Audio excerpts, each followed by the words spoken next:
Welcome to Asmat kids TV. Hi చిన్నారులు, ఈరోజు మనం కోతి మరియు తాబేలు కథ విందాం. ఒక పెద్ద నది పక్కన అందమైన చెర్రీ పండ్ల చెట్టు ఉండేది. ఆ చెట్టుపై ఒక కోతి నివసించేది.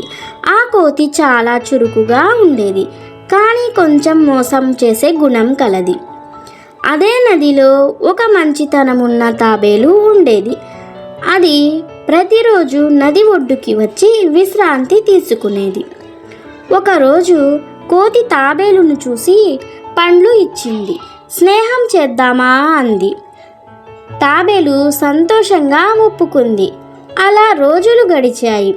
కోతి పండ్లు ఇస్తుంది, తాబేలు కథలు చెప్తుంది.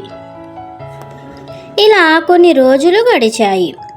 ఒకరోజు కోతికి ఒక చెడ్డ ఆలోచన వచ్చింది. తాబేలు గుండె తింటే నేను ఇంకా బలంగా అవుతాను అని అనుకుంది.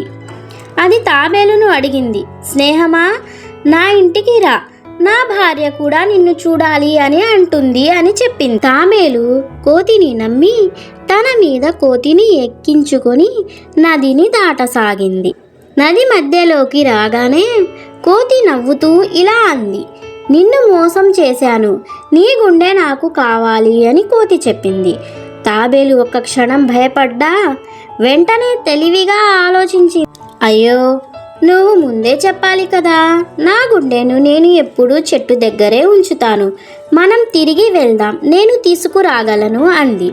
కోతి నిజంగానే నమ్మింది. తాబేలు కోతిని తిరిగి ఒడ్డుకు తీసుకువెళ్ళింది. ఒడ్డుకి చేరగానే తాబేలు నీళ్లలోకి దూకి, నిజమైన స్నేహం అంటే మోసం కాదు, తెలివి ఉన్నవాడిని మోసం చేయలేవు అని చెప్పింది. కోతి తన తప్పు గ్రహించింది. సిగ్గుతో తల వంచింది.